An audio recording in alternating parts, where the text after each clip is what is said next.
아침 목상에 오신 여러분들을 환영하고 축복합니다. 하나님께서 새로운 날을 허락하셨는데요. 새로운 날을 얼마나 새로운 은혜로 오늘 하루 우리 인생을 지켜줄 줄 믿습니다. 오늘을 함께 하시는 하나님이란 제목을 가지고 요한복음 1장 1절부터 3절까지 말씀을 살펴보도록 하겠습니다. 우리 1절부터 3절까지 말씀 같이 한번 읽어볼까요? 태초에 말씀이 계시니라. 이 말씀이 하나님과 함께 계셨으니 이 말씀은 곧 하나님이시니라. 그가 태초에 하나님과 함께 계셨고 만물이 그로 말미암아 지은 바 되었으니 지은 것이 하나도 그가 없이는 된 것이 없느니라. 태초에 말씀이 계시니라 라고 되어 있습니다. 이 말씀은 뒤에서 우리가 살펴보겠지만 예수님을 의미해요. 태초에 예수님이 계셨다는 거예요. 그런데 이 예수님이 누구와 함께 계셨다고요? 하나님과 함께 계셨다. 그래서 이 말씀은 예수님을 의미하고 하나님은 우리의 아버지 되시는 성부 하나님을 의미합니다. 그래서 태초는 시간이 생기기 전, 시간이라는 개념이 생기기 전을 의미하는 거예요. 다르게 말하면 이 세상 만물이 창조되기 전부터 누가 있었던 거예요? 하나님은 예수님과 함께 계셨다라고 이야기합니다. 이것은 성경의 일관된 가르침이기도 해요. 우리 창세기 1장 1절부터 3절까지 한번 같이 읽어볼까요? 태초에 하나님이 천지를 창조하시니라. 땅이 혼돈하고 공허하며 흑암이 깊음 위에 있고 하나님의 영은 수면 위에 운행하시니라. 하나님이 이르시되 빛이 있으라 하시니 빛이 있었고. 네, 창세기 역시 요한복음과 똑같이 태초에라는 말씀으로 시작돼요. 그런데 태초에 하나님이 천지를 창조하셨다. 어제 나눈 것처럼 우리가 믿는 하나님은 어떤 분이세요? 창조주 되세요. 그런데 하나님이 세상을 창조하실 때 뭐가 있었다고 그랬냐면 하나님의 영이 수면 위에 운행하셨다. 그래서 하나님의 영, 즉 이거는 성령 하나님을 의미하는 거거든요. 그래서 하나님과 성부 하나님과 성령 하나님 그리고 성자 예수님께서 태초부터 함께 계셨다. 이걸 신학용어로 삼위일체라고 이야기를 해요. 그래서 이 세 분이 함께 계셨고 세 분이 한 분이시다라고 성경은 가르치고 있는 거죠. 그렇다면 이 세 분이 함께 계셨다라는 사실이 우리에게 주는 의미는 무엇일까요? 많은 사람들이 그런 것들을 질문합니다. 뭘 질문하냐면 목사님 왜 하나님께서 우리를 창조하셨어요? 왜 쓸데없이 인간을 창조하셨어요? 이렇게 이야기를 해요. 그럼 하나님께서 왜 인간을 창조하셨을까요? 하나님께서 인간이 필요해서 인간을 창조하셨을까요? 아니에요. 하나님은 인간이 필요하지 않아요.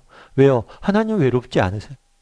삼위 하나님 속에서 세 분의 하나님이 정말 충만한 사랑의 관계를 누리고 계셨던 거예요. 하나님이 외로워서 인간을 지은 것도 아니고 인간이 필요해서 인간을 지은 것도 아니에요. 왜요? 하나님은 전능하신 분이세요. 못할 게 없어요.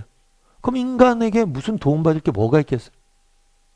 그럼 도대체 하나님은 왜 인간을 지었냐는 거예요.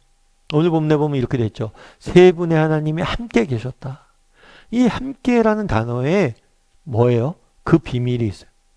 삼위 하나님께서는 세 분이 함께 계셨습니다. 그래서 이 세 분은 정말 함께 계실 뿐만 아니라 충만한 사랑의 관계를 누리고 계셨어요. 그럼 인간은 왜 창조했느냐? 이 사랑 때문에 창조한 거예요.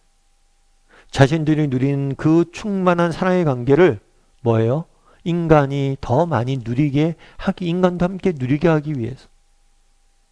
사랑은 사랑을 낳는 특징이 있어요. 예를 들면 그런 거죠. 부부가 남녀가 사랑을 하면 결혼을 합니다. 결혼을 한다면 아이를 왜 낳을까요? 아이를 낳는 이유가 뭐예요?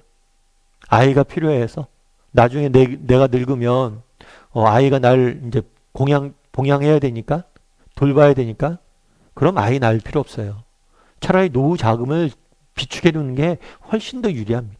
그게 투자 가치 훨씬 더 대비가 좋아요.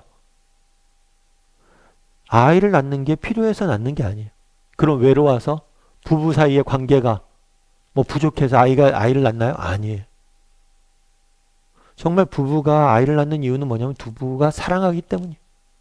우리가 사랑해서 너무 행복한데 그 사랑을 더 충만히 나누기 위해서 그 사랑을 확장하기 위해서 그 사랑을 할 대상이 함께 사랑하기 위해서 아이를 낳는 거예요. 그 사랑을 더욱더 풍성히 나누기 위해서 자녀를 낳는 거예요. 하나님도 마찬가지. 인간을 지으신 목적이 뭐냐? 함께 계시기 때문에 서로 사랑하는 그 사랑의 관계가 충만히 이루어지기 위해서 인간을 지으신 거죠. 다르게 말하면 우리 인생을 하나님께서 인간을 지으신 목적이 뭐냐는 거예요. 그 인간을 지으신 동기 안에도 뭐가 있어요? 사랑이 있어요. 그리고 우리 인생의 궁극적인 목적도 어디에 있어요? 사랑에 있는 거예요. 그래서 인간을 지으신 목적은 무엇이냐면 사랑이. 그런데 안타까운 것은 무엇일까요? 너무나 많은 사람들이 이것을 잊고 살아가요. 정말 우리가 추구하고 우리가 뭐예요? 정말 쫓아야 될 것은, 우리가 얻기 위해서 노력해야 될 것은 이 사랑인데, 우리 인생에 사랑만큼 중요한 게 없는데 그것들을 잊고 너무 많이 살아간다는 거예요. 저는 예전에 어렸을 때 어머님께서 그런 얘기 많이 하셨어요. 야, 승원아, 너 때문에 산다. 이런 이야기를 들었을 때 어렸을 땐 좀 이해가 안 됐어요. 좀 부담스럽기도 하고, 아니, 엄마 왜 나 때문에 살아요? 엄마 자신을 위해 사세요. 이렇게 이야기했어요. 그런데 나이가 들면서 제가 좀 알겠더라고요. 아, 너 때문에 위해 산다. 사람은 자신을 위해 살지 못해요. 자신을 위해 사는 사람들은 정말 참된 행복을 맛보지 못해요. 그럼 무엇을 위해 살 때 우리는 참된 행복을 맛봅니까? 사랑을 위해 살 때 참된 행복을 맛보는 거예요. 아이러니한 거예요. 자신을 위해 사는 사람들은 결코 행복하지 못해요. 그런데 사랑을 위해 사는 사람은 참된 의미와 기쁨을 맛보는 거예요. 그렇기 때문에 아무리 힘들고 어려워도 뭐예요? 사랑을 선택하고 사랑을 추구하는 거예요. 우리도 정말 한번 돌아봤으면 좋겠어요. 나는 얼마나 사랑을 추구하는 사람인가? 얼마나 내 인생의 사랑이 목표인 사람인가? 그래서 우리가 사랑을 추구하는 사람이 되었으면 좋겠어요. 그래서 삼위 하나님의 그 사랑을, 관계를 닮아갔으면 좋겠어요.